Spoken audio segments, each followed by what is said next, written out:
ബംഗാൾ ഉൾക്കടലിൽ രൂപം കൊണ്ട ന്യൂനമർദ്ദത്തെ തുടർന്ന് ആന്ധ്രാപ്രദേശിന്റെ ചില ഭാഗങ്ങളിൽ കനത്ത മഴയും വെള്ളപ്പൊക്കവും. കടപ്പയിൽ കനത്ത മഴയെ തുടർന്ന് ചേയൂരു നദി കരകവിഞ്ഞു. നിരവധി ഗ്രാമങ്ങൾ ഒറ്റപ്പെട്ടു.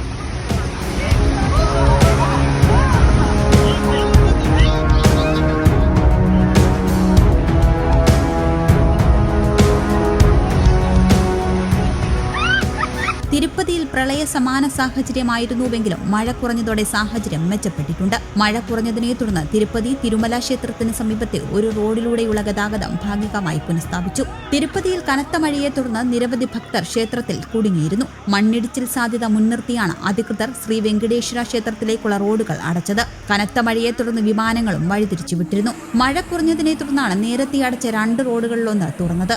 ഇതിലൂടെ കുടുങ്ങിക്കിടക്കുന്ന ഭക്തരെ പുറത്തെത്തിക്കാനുള്ള നടപടികൾ പുരോഗമിക്കുകയാണ്.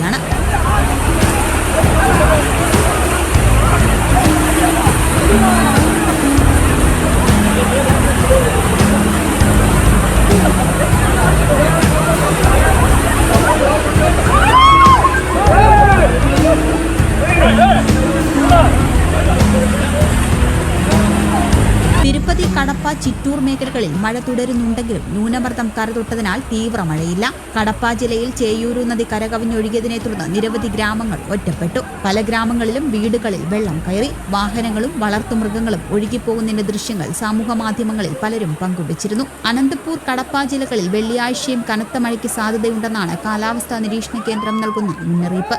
ദക്ഷിണ ചെന്നൈ തീരം കടന്ന ന്യൂനമർദ്ദം അനന്തപൂർ ബംഗളൂരു ബെൽറ്റിലേക്ക് നീങ്ങുകയാണെന്നും കാലാവസ്ഥാ നിരീക്ഷണ കേന്ദ്രം അറിയിച്ചു. ഒറ്റപ്പെട്ട മേഖലകളിൽ അടുത്ത 24 മണിക്കൂറിനുള്ളിൽ ശക്തമായ കാറ്റിന് സാധ്യതയുണ്ടെന്നും മുന്നറിയിപ്പുണ്ട്.